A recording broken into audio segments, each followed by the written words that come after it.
In today's video, we will be going over the monster action comedy adventure magic military drama fantasy slice of life the Genesis 3 years since the dungeon appeared. So we start off with 3 years ago. The world's first dungeon was born, and the dungeons of course contained all your typical fantasy stuff, items, abilities, you've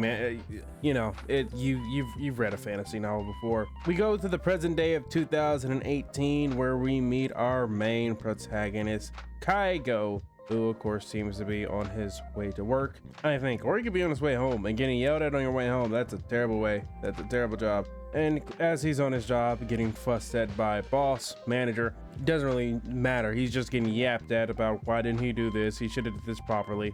Yada yada this, yada yada that. He's mad. Honestly, I can't blame him. You can yell at a job that you're probably like iffy on anyway. You probably personally will. Oh, it's actually the chief. You probably want to punch your chief. Just punch him. Just punt him across the field. As his chief isn't the greatest. Chief is one of them situations to where if Kaigo succeeds, the chief takes credit. If he fails, it's his mistake. Chief, love that one. That's the leader of people right there, if I do say so myself. So after contemplating and just realizing how much he just absolutely hates it, Chief turns on the radio, and the radio starts talking about a new dungeon, or how a dungeon in America has been conquered. It's been 3 years since the dungeons appeared, and they finally did it. He's just kind of like, Kaigo's like, oh wow, that's so amazing. It's been 3 years since the dungeons appeared. And he starts thinking, maybe I should go to dungeon and relieve my stress. And dungeon diving as a stress reliever, it's probably like a terrible stress reliever. I mean, I feel like most of your stress relievers shouldn't involve death or the possibility of death. And if it does, you probably need a new stress reliever. And while listening to the radio then brings up skill orbs, as we then get a little bit of backstory, or as then the story, explains to us like the items you can get from the dungeons, like the D card, potions, and then skill orbs. And skill orbs are the most important. You get items and all that. Or while driving and thinking about them skill orbs, I believe this is what we call like category 5 earthquake seems to be occurring, and he loses wheel and he goes toward, is that a goblin, and crashes directly into the goblin. Well, he thinks it's a person because he didn't see it, but we clearly saw it. Is that a semi truck? Oh, well, that semi truck is coming towards him, and it just stopped in the nick of time. Boy, Jesus has his favorites, doesn't he? So he gets out the car in the sulking rain because he's very concerned that he might have hit someone as he runs. He's like, is that a goblin? This is back-to-back mangas I reviewed that include a goblin. And goblins are very common in fantasy. They're like level 1, like default level 1. But the goblin dies and gives him a D card. As you see his name, Yoshiro Kaigo, area 12, rank 900. Oh lord, he's in the millions, in the tens of millions, no skills. He gets a, so D cards apparently give you a rank based on monster that you defeat. So out of all of humanity, he's 909,700,200. Honestly, if we're gonna consider all of humanity, and like this is 2018, so like we're at 7 billion people. Like, I mean, if we're gonna be honest, like it may not seem that high because it's like there's like 98 million people that are better than him. But if we're gonna be honest here, like there's 8 billion people. Like he's in the top percent, but he's mostly just relieved that he didn't hit a child. The earthquake happened. He's more concerned about his apartment, which I can't blame him. And while leaning on that truck, the truck just falls into a crack. A crack has formed in the middle of the earth. It's like Journey to the Center of the Earth. I never watched that movie. Was that movie good? Probably not. But that truck tips over the back row, and that's a bunch of metal railings. And the metal railings then find metal pods. What are they? What is the official government term from those? Or I guess dictionary term? I don't, the metal, we'll just call them the metal rods fell off. And they kind of fall into the hold, and they fall for a while, and then you hear the clang, and there's a lot of wobbling. And then is that blood? It's just a bunch of whoosh. It's a dark ether, it's dark matter. He's wondering what it is, and is this a heart attack? Oh, it feels like one of them heart attacks. He grabs his chest, he passes out, well, kind of passes out, he gets lightheaded, and he asks, what is that? Is that a skill orb? Oh, don't you tell me. Rebars, there they are, the rebars. So, it looks like the rebars hit, it doesn't seem like they reached terminal, but I mean, it's a 20-second fall, 9.8. I mean, I don't know how long it takes to hit terminal velocity, but they didn't hit terminal velocity. Maybe they did, maybe they didn't. All we know is that, it killed a lot of things. So we get sent to station. We're somewhere. We are with I don't know what the GDA is. Ferrari. I'm gonna call her Ferrari, to be honest with you. So Ferrari's wondering how she's gonna explain things, and so you know, at 14:32 they were shaking near the National Stadium, and you know, he's like, what's the scale, what's happening? And she's like, it's very deep, you know, if you know the calculations are correct, it's 1,400 meters. And you know, he's like, dog, that's deeper than anything we ever heard. This is a problem. Like, this is really bad. We gotta alert people. But she's like, so the thing is, yeah, it's no longer there. It's just gone. The dungeon, yeah, that's gone. So he's stunned because, yeah, the deepest dungeon that just appeared in Tokyo has died in an hour. So Kai goes back at the shabby old apartment, taking a shower, enjoying that skill orb and looking, and it says making. Is that a time frame? Or no, it's a skill apparently. That seems to be what a skill. But apparently the orbs all have a counter and increase by 1 every 60 seconds. Once the number reaches 1436, it means 23. So essentially, you got like 24 hours, like, to get the orb. If not, apparently orbs have expiration dates. Like a very inconvenient system that probably should have been invested into. But who am I to say what I know? So of course he considers selling this orb because, I mean, it's just buku money. And the GDA, the Japanese Dungeon Association, I mean, I could have probably put the acronyms together. I didn't put the acronyms together. That's how we ended up in this exact situation. So if he was to sell them, he has to go through the JDA. But baby, me and you both know them taxes gonna hit like a bitch, because they're gonna be like, well, there's a processing fee. Of course there's a processing fee. So, you know, he goes and searches to see how much it costs. It's unprecedented. It does not exist. There's no matching results. And he's just like, oh my God, it's an unknown skill. But like, the problem is, since it's an unknown skill, it's one of them kickers where it's a 50-50. It is either it's unknown, which means it can either be really good or really bad. So it is like, if it's known and it's good, you're gonna get a lot of money. If it's known and it's bad, you're not gonna get as much money. But unknowns are literally a gamble. Like, it is a gotcha spin. He decides to take the risk of he's not going to be human anymore, and he decides to absorb the orb as the orb engulfs him and modifies his genetic code, his body. I don't know what the orbs do. Like, I'm gonna be honest with you, I ain't got a fucking clue what the orb just did to him. And so he's now like, hey, so how do I use my skill? Looks online, because that's where the most helpful of people be.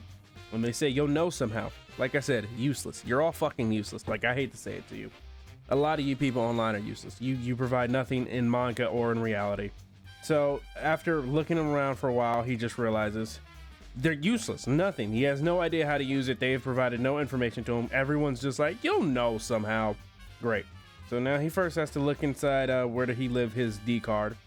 He goes and checks it with the skill. Oh, sees the skill, but then notices that he is ranked number 1 in the entire planet. I don't know, there's no real level, so like, we don't know what level he was or how he got there, but he's now the strongest person on this planet, apparently. So then we move on to chapter 2, where of course everyone checks the world ranking list and see that someone's new is ranked number 1 throughout the world.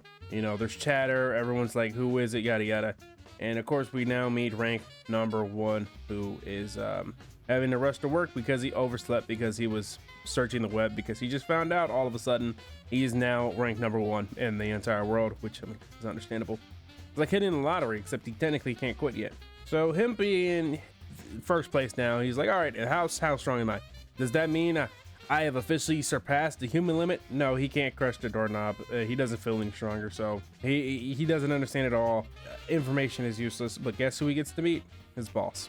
Oh, his oh so lovely boss, Mr. Inoke. And Inoke seems to be severely upset, as we then meet his co-worker. It's gonna say her name, Azusa. There it is. So Azusa is a rookie at the company who is technically her mentor, but not really. She just kind of, or he thinks she's fond of him because he used to be a teacher and she was a rookie and yada yada. But he explains to her that why he's upset, and she's like, why is he mad? And he's like, I don't know. He's an ass. That's it. Nope, there he is. I'm not even gonna bother to remember his name. Let's be honest here. I would be surprised if he makes it past this chapter. I mean, I don't think he's died. I just think he's going to be irrelevant to the story. He's on the brink. He's on the brink, man. He's going through it. He's contemplating quitting. I can't blame him. And he's just like, I'm about to push him out the window. You ever seen Transformers 3? You ever seen how they pushed that man out the window? It wasn't the boss, but you saw how the Transformer bird pushed him out. I'm about to do that to the boss.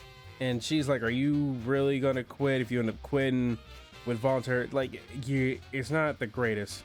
And she doesn't really seem to want him to quit. And he's wondering, where does she learn how to play dirty like that? And she's like, a woman has her ways. That does not answer the question. As she's more concerned, like, if he does quit, then all the current projects are kind of cooked, as the kids would say.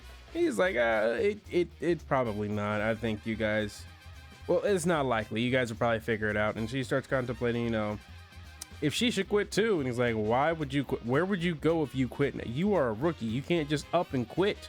And then she's referencing, like, you know, she knows people. She has connections. She could probably find another decent job.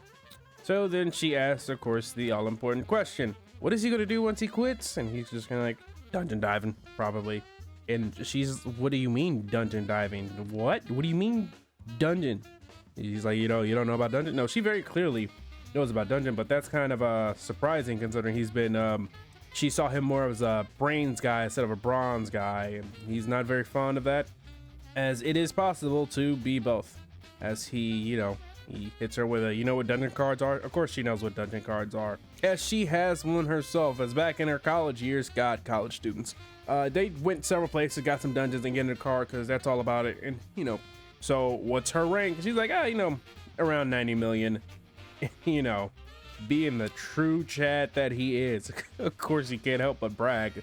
I'm surprised he held it in this long. He's just like, do you want to know a little fun fact about me? A secret that you cannot tell anybody. She's like, sure, man. What do you want? He's like, well, don't you forget. And now, won't you take a look at my trap card? And she looks at it, and yeah, she's like, this is fake. This has to be. What do you mean it's fake? And he's like, but why would I genuinely not? How would you even make a fake card? Can you make a fake D card? Is there counterfeit D cards? She's confused. I can't blame her. He's ranked number 1. You may ask how he got ranked number 1. Nah, if you do that, you're asking too many details. So she, of course, confirms. She checks the leaderboards, and bada bink, bada boom, rank 1, area 12, name. He never put his name. And he's wondering, how could she possibly think it's fake? I don't know. It's like one day being like, yeah, man, I got $12 in my bank account, to literally the next day be like, yeah, man, I got $10 billion in my bank account. Like, that don't just happen. You know, there's no $90 billion lottery. I completely understand why she thought it was fake. So, you know, she starts probing, asking questions like, how would he become a black star, a military operation? How did he do this? And, you know, then he kind of like no one believe him if he just said, hey, I'm ranked number 1. But then she, of course, looks at the name making and is like, it's such a plain name. What's the skill? He don't know. No one knows. Looking, Google's useless. Subreddit's useless. Useless. Just useless all around. As he asked her, does she know how to use skills? But she never got a skill, so she doesn't really know how to. But she did see someone using it that one time, as he then, held up his card, touched it, said the name of the skill. I feel like there has to be a better way. There has to be a better way. She tells him to try it, and he's like, well, it's enough talking. Let's try it out. He holds it, says making. Nothing happens. He feels a little bit embarrassed. Of course, she then makes fun of him, rightfully so. And then she brings up the rightful point. You potentially have a bomb as your skill. You can't just activate that in public. I feel like you got to go to a secret, not even secret, just a private location to do. And then she, of course, continues to clown him, and he feels more and more embarrassed. But since he is rank 1 in diving into dungeons, it doesn't mean he can make a lot of money. Theoretically, it's all theoretical. Theory and application are always a different beast. And apparently Solomon, who is ranked in area 2 or whatever, was anonymous. He was one of the top rankers until, our mans decided to stumble into becoming rank 1. But, typically when you get that level, you become a celebrity. And so now, of course, he starts realizing, does he actually have a chance to become, well, no, he's already a top ranker, but does he have a chance to make, ludicrous amounts of money kick back? But it also turns out that he's actually the first area are the first celebrity explorer in Area 12. Now, I don't know if Area 12 is all of Japan, if it's just like their region of Japan, or maybe it's like their region in Asia. I don't know. We don't really get specifics of how as the area works this far, but the internet's going crazy because he's the only one in Area 12. And the reason there are no area or celebrities in Area 12 is kind of because it already got taken over by Japan. They placed it on JDA early on, so there's very few private explorers. It's all part of the self-defense force, and you know, they're not exactly trying to be celebrities out here. Or the private explorers ranks keep getting lower, and even the top of the group 12 are typically, you know, have 4-digit ranks. They're like 4 digits, thousands, yes. And then area 12 regions outside of Japan so area 12 seems to be like Asia. I mean, it includes Russia. Is Russia a part of Asia? I guess it is. It is a part of Asia. But like, is it? It is. But is it? Should it be? That's the real question. I mean, but I've seen some Russians, and honestly, if you could fool me, you could fool me. I've seen some Russians, and I've been like, ooh, they're the Russian. I mean, you saw the brothers at Fantastic. I know you saw Fantastic. You know, the ones who made The Day Before. You saw them for the first time, and your first thought was Russian? Stop lying to me. Okay, I went on a tangent. So he is, you know, pondering, and she's like, hey, if I quit this job, you could always hire me, you know, since he'll be making a living by dungeons. And she can't think of anything else. He doesn't want to be famous, correct? And he's kind of like, well, I guess she has a point. And she's like, you need an agent, and guess who happens to want to be an agent? Plus, he's also going to need a lot of license, like a lot of license. Does he know any of these licenses he's going to need? Of course he doesn't. But guess who knows all about them license? That would be her. So if she gets her license, she could take care of all his transactions. And the only thing that could be traced back is to her information. He, of course, is suspicious, a talented manager and agent.